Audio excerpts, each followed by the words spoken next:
शांति। Om Shanti. Good morning. 17/8/2026 की साकार मुरली।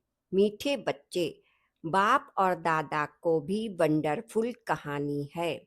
बाप जब दादा में प्रवेश करे तब तुम ब्रह्मा कुमार कुमारी वर्षे के अधिकारी बनो। प्रश्न है, निश्चित ड्रामा को जानते हुए भी तुम बच्चों को कौन सा लक्ष्य अवश्य रखना है? उत्तर है, पुरुषार्थ कर गैलप करने का, अर्थात विनाश के पहले बाप की याद में रहे कर्मतीत बनने का लक्ष्य अवश्य रखना है। कर्मतीत अर्थात आयरन एजेड से गोल्डन एजेड बनना। पुरुषार्थ का यही थोड़ा सा समय है, इसलिए विनाश के पहले अपनी अवस्था को अचल अडोल बनाना है। ओम शांति। यह दोनों कौन कहते हैं? एक था बाबा, एक था दादा। कहानी सुनते हो ना? एक था राजा, एक थी रानी। अब या फिर है नई बातें। एक बाबा, एक दादा। तुम कहेंगे 5,000 वर्ष पहले भी एक था शिव बाबा, दूसरा था ब्रह्मा दादा। अब शिव शिव के बच्चे तो सब हैं। सभी आत्माएं एक बाप की संतान हैं। वह तो है ही। ब्रह्मा के बच्चे ब्राह्मण भी थे। प्रजापिता ब्रह्मा की संतान ब्रह्मा कुमार कुमारियां थे। उनको उनको कौन पढ़ाते थे? शिव बाबा। प्रजापिता ब्रह्मा के यह ब्रह्मा कुमार कुमारियां ढेर बच्चे हैं ना। ब्रह्मा कुमार कुमारियां मानते हैं बराबर हम शिव बाबा के बच्चे भी हैं, पोत्रे भी हैं। बच्चे तो हैं ही, अब पोत्रे बने हैं। ब्रह्मा द्वारा दादे से वर्षा लेने। अभी तुमको दादे से वर्षा मिलता है, जिसको शिव बाबा कहते हैं, परंतु ब्रह्मा कुमार कुमारियां होने के कारण उनको हम दादा कहते हैं। वर्षा दादे का है, ब्रह्मा दादा का नहीं। वैकुंठवासी बनने का वर्षा उस बाप से मिलता है। आधा कल्प वर्षा पाते हो, फिर तुमको श्राप मिलता है। रावण से नीचे उतरते आए हो, जैसे कि गृहचारी बैठती है नीचे उतरने की। अभी अभी तुम बच्चे समझते हो हमारी गृहचारी राहु की दशा पूरी हुई। राहु की दशा है सबसे बुरी। ऊंचे ते ऊंचा बृहस्पति की दशा, फिर राहु की दशा बैठी तो 5 विकारों के कारण हम काले हो गए हैं। अब फिर बाप कहते हैं, दे दान तो छूटे ग्रहण। तुम्हारी बात उन्होंने फिर सूर्य चंद्रमा का ग्रहण समझ लिया है। जब ग्रहण लगता है तो दान मांगते हैं।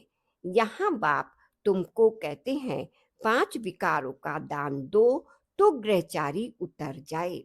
इन विकारों से ही तुम पाप आत्मा बने हो। मुख है देह अभिमान। पहले ऐसे सतो प्रधान थे, फिर सतो रजो तमो बने हो। 84 जन्म लिए हैं, या तो पक्का निश्चय है। बराबर देवता ही 84 जन्म लेते हैं।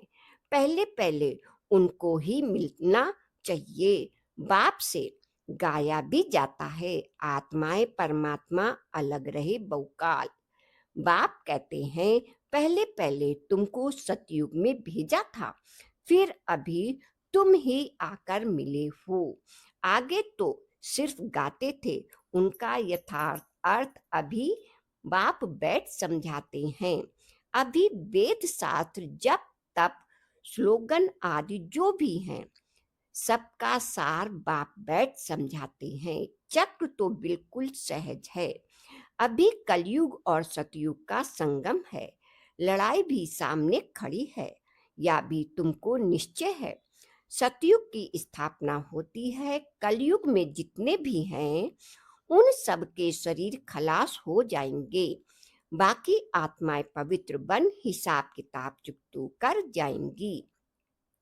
यह सबके कयामत का समय है। आत्माएं शरीर छोड़ चली जाएंगी। ये तुम्हारी बुद्धि में अभी है।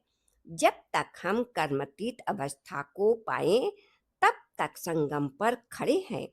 एक तरफ है करोड़ों मनुष्य, दूसरी तरफ है सिर्फ तुम थोड़े से। तुम्हारे में भी कितने हैं जो निश्चय बुद्धि हो जाते हैं। निश्चय बुद्धि विजयंती, फिर जाकर विष्णु के गले की माला बनेंगे। एक है रुद्र की माला, दूसरी है रुंड माला। उस रुंड माला में छोटी छोटी शकल होती है। यह निशानी है। तो हम आत्मा ही आकर फिर बाप के गले की माला के दाने बनेंगे। फिर यहाँ आएंगे नंबरवार। माला 8 की भी है, 108 की भी है, 16,008 की भी है। अब 16,000 है यहाँ, 5-10 हजार हैं। उनका कोई हिसाब नहीं निकाला जाता। यह मालाएं गाई जाती हैं। बाबा कहते, यह सब तुम क्यों विचार करते हो? जितना भी राजाएं कल्प पहले सतयुग त्रेता में बने थे, उतने ही बनेंगे। 100 बने या 200-300 बने, या पूछना नहीं है। बाप कहते, तुम जितना नजदीक आते जाएंगे तो यह सब समझ जाएंगे। आज हम यहाँ के, कल विनाश विनाश होगा। फिर सतयुग में थोड़ी से देवी देवता होंगे, बाद में वृद्धि को पाते हैं। सतयुग के आसार भी दिखाई पड़ते हैं। बाकी लाखों जाकर रहेंगे, फिर लाख रहेंगे, व 9-10 लाख रहेंगे। एक्यूरेट नहीं कह सकते। हाँ, तुम जब एक्यूरेट संपूर्ण बनने के लायक बनेंगे, तब तुमको और जास्ती साक्षात्कार हो जाएगा। अभी तो बहुत कुछ समझाने का समय पड़ा है। बहुत साक्षात्कार करते रहेंगे। लड़ाई की तैयारी भी बहुत होती रहती है। सब चीजें महंगी होती जाएंगी। विलायत में भी अब खूब टैक्स आदि लगते रहेंगे। बहुत बहुत महंगाई होकर फिर एकदम सस्ताई हो जाएगी। सतयुग में कोई चीज पर खर्चा नहीं होगा। सब खानियां आदि भरपूर हो जाएंगी। नई दुनिया में वैभव बहुत होते हैं। लक्ष्मी नारायण के पास बहुत वैभव थे ना। श्रीनाथ द्वारे में मूर्तियों के आगे भी कितने वैभव का भोग लगाते हैं। वहाँ बहुत माल बनते हैं और खाते रहते हैं। कहेंगे हम देवताओं को भोग चढ़ाते हैं। कहेंगे देवताओं का भोग नहीं लगाएंगे तो वह नाराज हो जाएंगे। अब इसमें नाराज होने की तो बात ही नहीं। तुम कोई पर नाराज नहीं होते हो। जानते हो ड्रामा के अनुसार यह विनाश होना ही है। कलयुग से बदल कर सतयुग होगा। हम ड्रामा को समझते हैं कि ड्रामा अनुसार अभी नया चक्र शुरू होना है। तुम भी ड्रामा के बस हो। ड्रामा अनुसार बाप भी आया हुआ है। ड्रामा में 1 मिनट भी नीचे ऊपर नहीं हो सकता। जैसे बाबा आया, तुमने देखा, कल्प बाद भी हूबहू ऐसा होगा। शास्त्रों में तो कल्प की आयु लंबी लिख दी है। अभी तुम बच्चों की बुद्धि में है, बराबर विनाश सामने खड़ा है। अभी तुम गैलप कर रहे हो। जानते हो, बाप को याद कर हमको कर्मतीत अवस्था को जरूर पाना है, अर्थात आयरन एज से गोल्डन एज बनना है। अगर अ- अभी अगर पुरुषार्थ नहीं करेंगे तो पद भ्रष्ट हो जाएगा। हे आत्माएं, अभी तुम पतित बन गई हो, या भी जानते हो। बहुत किस्म के आएंगे। जो और धर्मों में बदली हो गई है, वह निकल कर आते रहेंगे। आकर अपना पुरुषार्थ करते रहेंगे। बाप से वर्षा पाने ब्राह्मण धर्म में जाकर फिर देवता धर्म में आएंगे। ब्राह्मण धन में ही नहीं आएंगे तो देवता धर्म में कैसे आएंगे? ब्राह्मण दिन प्रतिदिन वृद्धि को पाते रहेंगे, देखेंगे विनाश सामने आ गया है। या तो ठीक कहते हैं, फिर वृद्धि होती जाएगी। ब्राह्मण का झाड़ वृद्धि को पाकर फूल हो जाएगा, फिर वापस जाएंगे, देवताओं का झाड़ बढ़ेगा। अभी तुम संगम पर राजयोग सीख रहे हो। इस संगम को कल्याणकारी युग कहा जाता है। संगम का ही गायन है। गंगा सागर का मेला दिखाते हैं। यह सब है भक्ति मार्ग का। यह है ज्ञान सागर और ज्ञान सागर से निकली हुई गंगा, ज्ञान गंगाएं। ज्ञान सागर से पतित पावन अक्षर लगता है। वह समझते हैं पतित पावनी गंगा और फिर गंगा में स्नान करते ही आते हैं। यह नदियां तो सतयुग से लेकर चलती आती हैं। आजकल तो नदियां भी कहाँ कहाँ डूबा देती हैं। प्रकृति भी तमो प्रधान, सागर भी तमो प्रधान हो पड़ा है। सागर थोड़ी सी उछाल खाएगा तो सब कुछ खलास कर देगा। सतयुग में सिर्फ हम थोड़े ही भारत में रहते हैं। यमुना के कंठे पर दिल्ली परिस्तान थी, फिर बनानी है।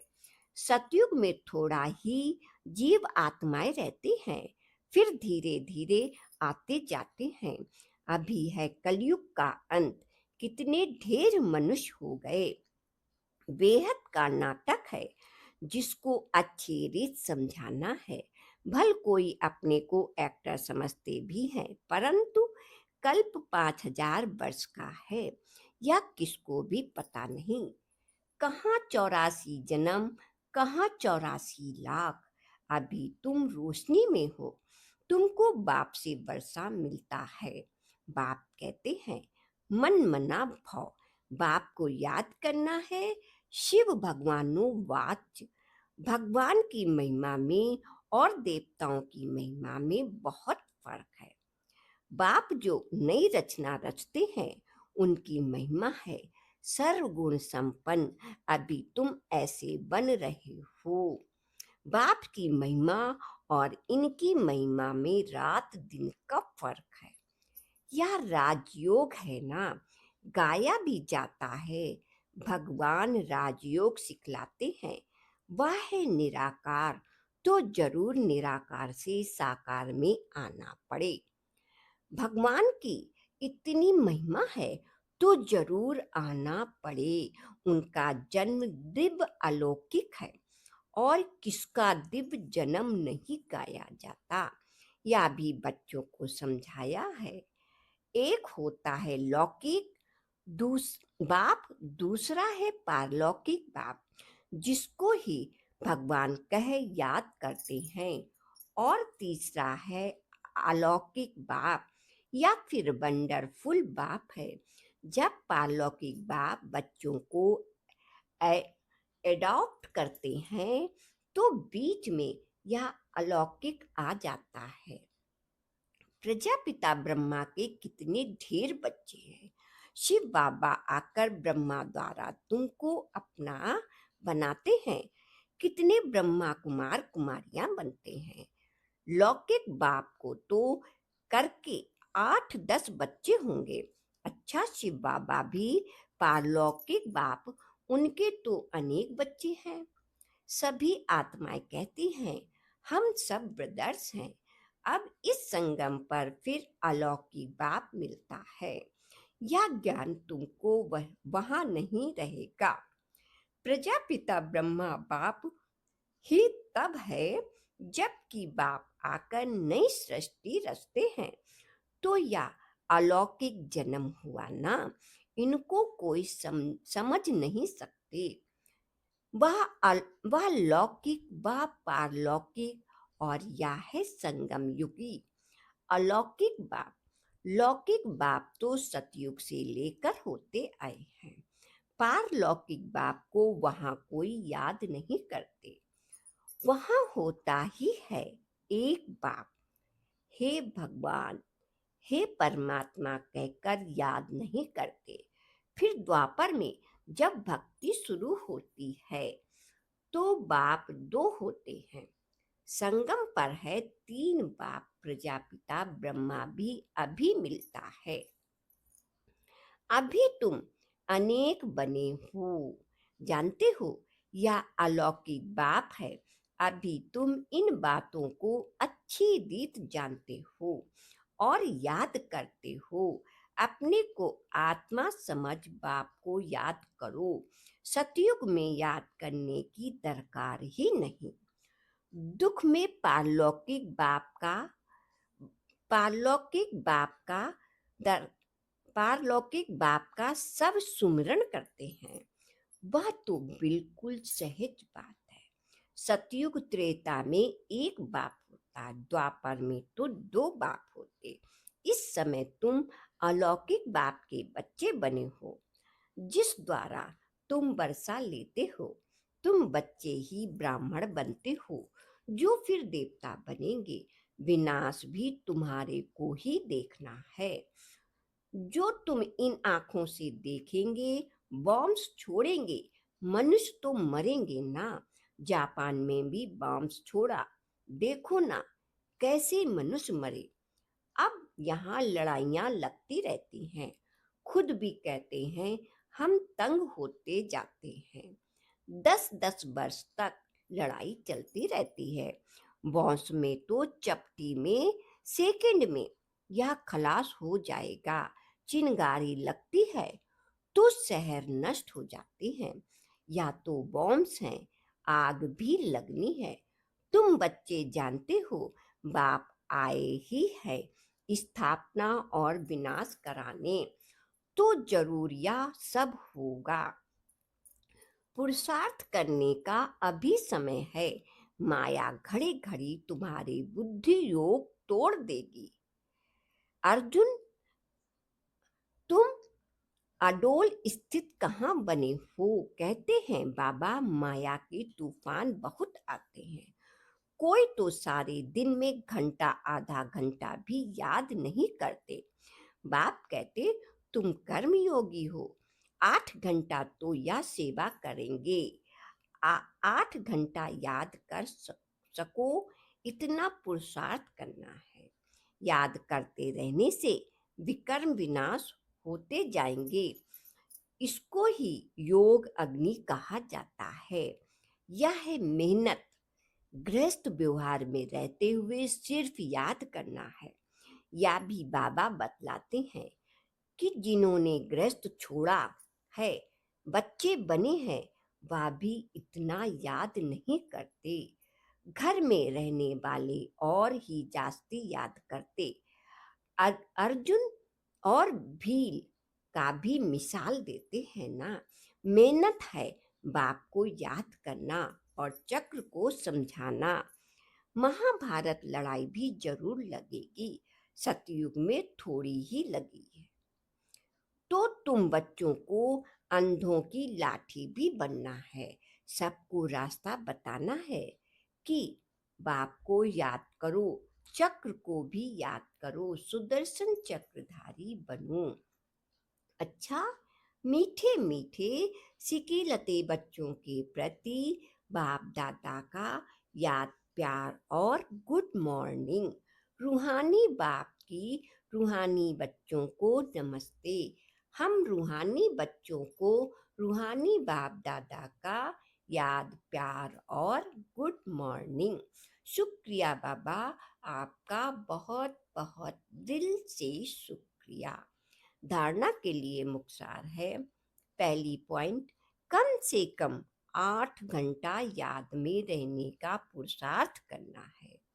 अपनी अवस्था अचल अडोल रखने के लिए याद का अभ्यास बढ़ाना है, घपलत नहीं करनी है। दूसरी पॉइंट, यह ड्रामा बिल्कुल एक्यूरेट बना हुआ है, इसलिए किसी पर नाराज नहीं होना है। निश्चय बुद्धि बनना है। वरदान है तोड़ना, मोड़ना और जोड़ना। इन तीनों शब्द की स्मृति द्वारा सदा विजयी भव।